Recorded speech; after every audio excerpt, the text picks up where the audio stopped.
Warren Buffett कहते हैं कि लिकर, लेडीज और लेवरेज, ये 3 L एक अच्छे खासे स्मार्ट इंसान की लाइफ को झंड कर सकते हैं और पूरी तरीके से बर्बाद भी। अब पहले 2 L कैसे आपकी लाइफ को बर्बाद कर सकते हैं उन्हें मुझे बताने की जरूरत नहीं है। और लेवरेज यानी उधार, जिससे अमीर इंसान तो अमीर बनता चला जाता है, लेकिन एक मिडिल क्लास इंसान इस उधार की जिंदगी में कुछ इस तरह उलझ जाता है कि उसकी अच्छी खासी लाइफ नरक समान बन जाती है। और सिर्फ यही नहीं, एक मिडिल क्लास इंसान बहुत सी ऐसी फाइनेंशियल मिस्टेक कर रहा है जो उसको एक गड्ढे में गिराया जा रही है, जिससे बाहर निकल पाना नामुमकिन है। तो आज हम 7 ऐसी चीजों के बारे में जानने वाले हैं जो आपको और आपके पैसों को बर्बाद कर रही है और आप अपनी लाइफ को एक ऐसे गहरे कुएं में लेकर जा रहे हो जहां से निकल पाना इम्पॉसिबल हो जाएगा। इसलिए इस वीडियो को एंड तक जरूर देखना, क्योंकि एंड में मैं आपको 4 ऐसे सॉल्यूशन भी बताने वाला हूं जो आपकी लाइफ को झंड होने से बचाएंगे।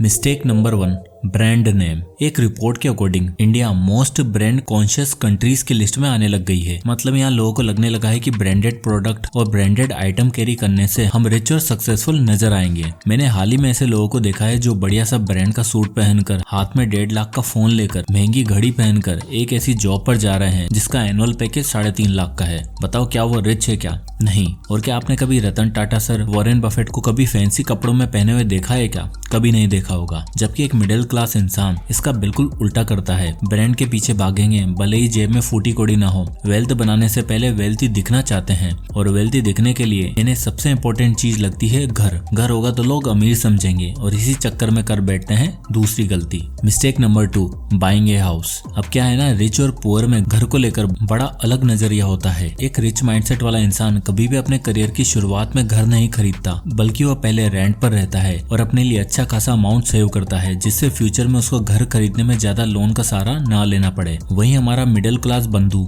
नौकरी लगी, पैसा आना शुरू, अच्छी कमाई हो रही है तो एक काम करते हैं, सबसे पहले घर ले लेते हैं। आगे पीछे कुछ नहीं देखा, बीवी ने बोला और बस अगले दिन फ्लैट बुक करवा दिया। और फ्लैट भी कोई एरा गिरा नहीं, 1 करोड़ का। अरे भाई, तेरा एनुअल पैकेज 12 लाख का है, अभी सेटल हुआ है और शुरुआत में ही 1 करोड़ का घर ले लिया, जिसमें से 75 लाख का लोन। आओ जरा देखते हैं कि अगर 75 लाख का लोन लेता है तो कितना पैसा पर मंथ उसे EMI में देना पड़ेगा। अब इस EMI कैलकुलेटर में देखो, आपने 75 लाख का होम लोन लिया 9% के इंटरेस्ट रेट पे और 15 साल तक के लिए लोन लिया, तो आपको हर महीने 76,000 की EMI पे करनी पड़ेगी और टोटल पेमेंट बन जाएगा 1 करोड़ 37 लाख रुपए, जिसमें से 62 लाख तो सिर्फ इंटरेस्ट अमाउंट है, यानी आपके महीने की सैलरी है 1 लाख रुपए। और अगर उसमें से आपने 76,000 का होम लोन की EMI में दे दोगे तो घर का खर्चा कहाँ से चलेगा, और सेविंग और इन्वेस्टिंग तो भूल ही जाओ। अब ऐसे में मिडिल क्लास सोचता है कि यार 76,000 सिर्फ EMI में चला जाएगा तो बाकी खर्चे कहाँ से होंगे, इसलिए वो लंबे समय के लिए लोन लेता है, जैसे कि 20 साल। अब इस EMI कैलकुलेटर में देखो, अगर आप 75 लाख का लोन 20 साल के लिए लेते हो तो अब आपकी EMI बनेगी 67,000 रुपए। अब आप देखो, EMI तो घट जाती है, हमारा मिडिल क्लास इंसान भी मान जाता है और डील डन कर बैठता है। फिर लॉन्ग रन में ये नहीं देखता कि ये इंटरेस्ट वाला अमाउंट टोटल लोन अमाउंट से भी ज्यादा हो चुका है और अब 75 लाख के बदले 1 करोड़ 62 लाख चुकाने होंगे। और अगर इसी बीच गलती से कुछ भी ऊपर नीचे हुआ तो सबसे पहले घर ही जाएगा हाथ से। और यही रिच माइंडसेट वाले लोग स्मार्टली प्ले करते हैं, वो कभी घर के लिए इतने बड़े अमाउंट का लोन नहीं लेते हैं, वो छोटे लोन की EMI भी जल्दी पे कर देते हैं।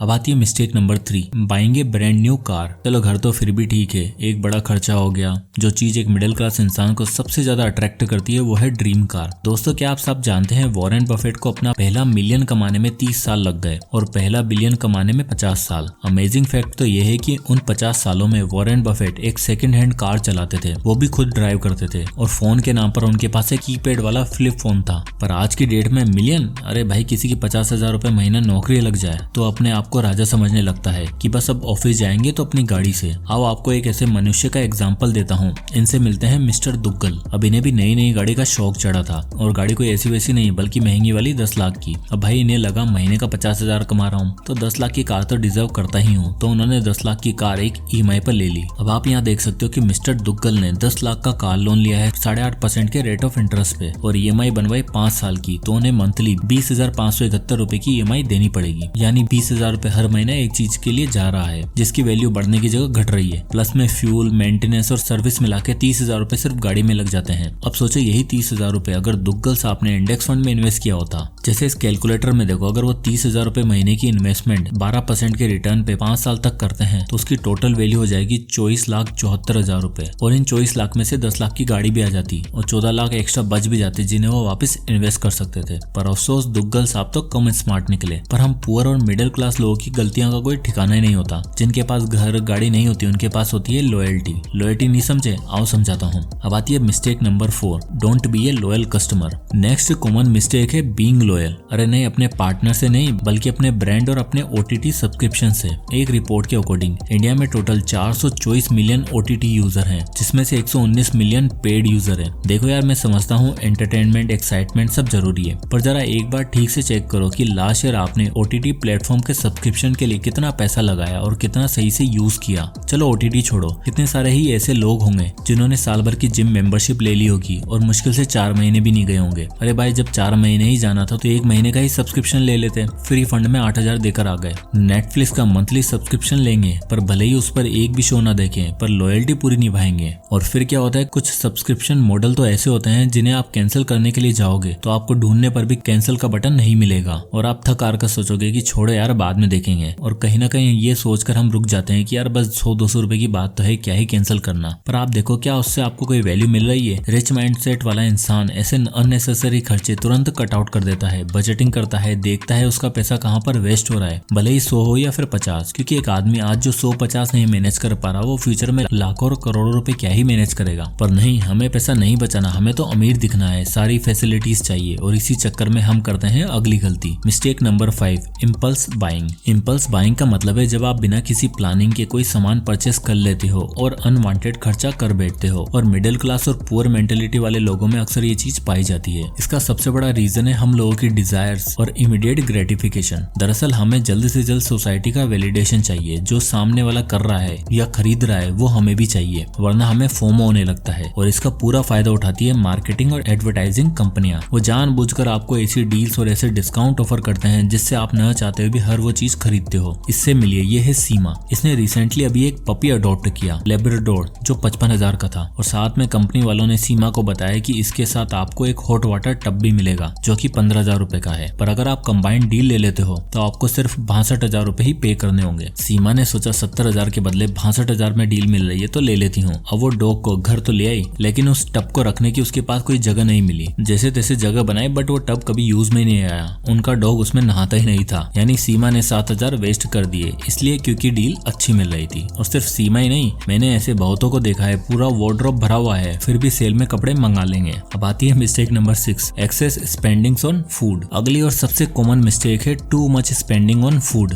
जरा आप ये फोटो देखो, साल 2023 में सिर्फ बिरयानी का टोटल 10 करोड़ रुपए ऑर्डर आए हैं। इतनी बिरयानी कि जितनी 8 कुतुब मीनार में भरी जा सकती है, 7 करोड़ पिज्जा जो 5 ईडन गार्डन स्टेडियम को भर सकते हैं। इससे आप समझ ही सकते हो कि हम इंडियन फूड पे कितना ज्यादा पैसा खर्च कर रहे हैं। अब इससे होता क्या है कि फूड को हम बजट का इंपॉर्टेंट हिस्सा मानते हैं, इसलिए खाने पर किया हुआ खर्चा कभी काउंट नहीं करते। इसलिए दे दनादन अंधाधुन पैसा खर्च कर देते हैं। हमेशा रेस्टोरेंट जाना, घर पे ऑर्डर करना, गेस्ट के लिए ऑर्डर करना आजकल बहुत कॉमन हो गया है। और ज्यादा बाहर खाने से आपकी फाइनेंशियल हेल्थ और फिजिकल हेल्थ दोनों खराब होती है। पर आखिर फूड पे इतना खर्चा होता क्यों है? इसका रीजन है अगली mistake. Mistake number 7, excessive social spendings. जी हाँ, सोशल ट्रैप एक ऐसी चीज को जन्म देता है जिससे हम कहते हैं लिविंग बियॉन्ड योर मीन्स। और दूसरों को इम्प्रेस करने के चक्कर में, उनसे कंपटीशन के चक्कर में अननेसेसरी और एक्सेसिव खर्चा कर बैठते हैं। एक्सपेंसिव पार्टीज, इवेंट्स और डिनर पे हम खुलकर खर्चा करते हैं ताकि सामने वाले को इम्प्रेस कर सके। देखो यार, ये सब एट द मोमेंट तो आप बहुत अच्छा लगता है, पर इसका तमाचा तब आपके ऊपर पड़ता है जब आप अपनी सेविंग्स को देखते हो। और तो और सोसाइटी को दिखाने में, अपने पार्टनर को इम्प्रेस करने में इतना खर्चा कर देते हैं कि बाद में खुद ही स्ट्रेस में आ जाते हैं, क्योंकि अब आपने उनके मन में अपनी एक इमेज बना ली है तो उससे नीचे कुछ भी नहीं चलेगा। और यही रीजन है कि वो बंदा बार बार इसी गलती को दोहराता है। भाई देखो, खर्चा औकात के हिसाब से करो। इन जगहों पर खर्चा करने से अच्छा वेल्थ बिल्डिंग पर ध्यान दो और कुछ सस्टेनेबल बनाओ, क्योंकि एक टाइम के बाद सब छोड़ जाएंगे, लेकिन आपकी बनाई हुई वेल्थ हमेशा आपके साथ रहेगी। चलो, ये तो हुई गलतियां, बता भी दी, आईना भी दिखा दिया, एंड आई एम श्योर कि 7 में से 3 या 4 मिस्टेक्स तो आप करंटली कर ही रहे होंगे। पर क्या इससे बचने का कोई सोल्यूशन नहीं है? क्या हम बने ही इन गलतियों को करने के लिए हैं? So the answer is no. अब जब प्रॉब्लम है तो सोल्यूशन भी होंगे। तो आता है solution number 1, avoid debt accumulation. देखो यार, एक छोटा सा छोटा इंसान भी तब रिच बन सकता है जब उसके सर पर कोई कर्जा ना हो। इसलिए जितना ज्यादा हो सके आपको डेट अवॉइड करना है। हम सोचते तो हैं कि क्रेडिट कार्ड से, EMI से हमारा काम आसान हो जाएगा, पर असल में ये हमारी फाइनेंशियल फेलियर का सबसे बड़ा कारण बन जाता है। आप देख ही सकते हो, इंडिया में इस समय 14.9 ट्रिलियन का कंज्यूमर लोन है। यानी हम लोग बिना कुछ सोचे समझे लोन का यूज कर रहे हैं, जो हमारे लिए आगे चलकर बहुत बड़ी प्रॉब्लम साबित हो सकता है। इसलिए जितना हो सके डेट का यूज कम करो। हाई इंटरेस्ट रेट के डेट डेट को अवॉइड करो। क्रेडिट स्कोर बिल्ड करने के लिए छोटी पेमेंट्स का सहारा लो जो फ्यूचर में आपको दिक्कत भी नहीं देगी। डाउन पेमेंट ज्यादा से ज्यादा करो ताकि लोन का बर्डन कम रहे और लोन को पे ऑफ करने के लिए स्नोबॉल मेथड का यूज करो। अब आता है सॉल्यूशन नंबर 2,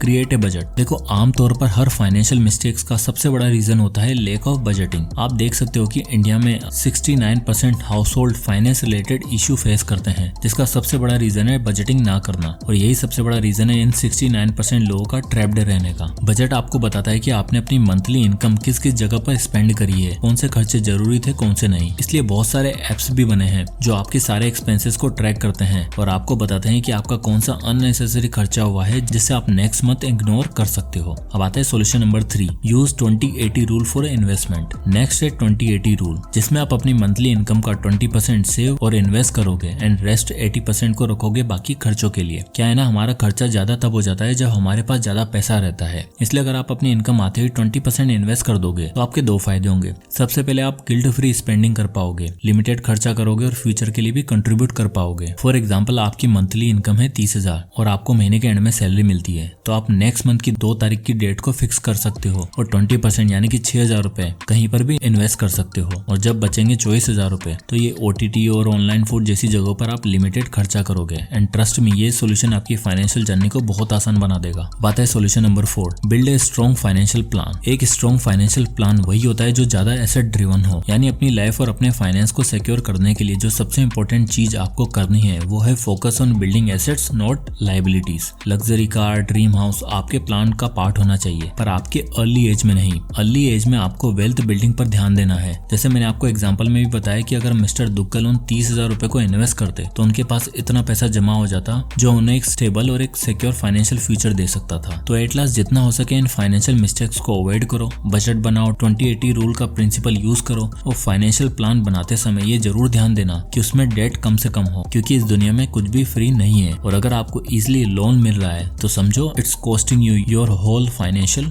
फ्यूचर। तो आई होप कि इस वीडियो से आपको कुछ वैल्यू मिली होगी। वीडियो पसंद आया हो तो लाइक करें और ज्यादा से लोगों तक शेयर करें और इसी तरह के वीडियोस के लिए चैनल को सब्सक्राइब करना ना भूलें। तो मिलते हैं नेक्स्ट वीडियो में, तब तक के लिए जय हिंद।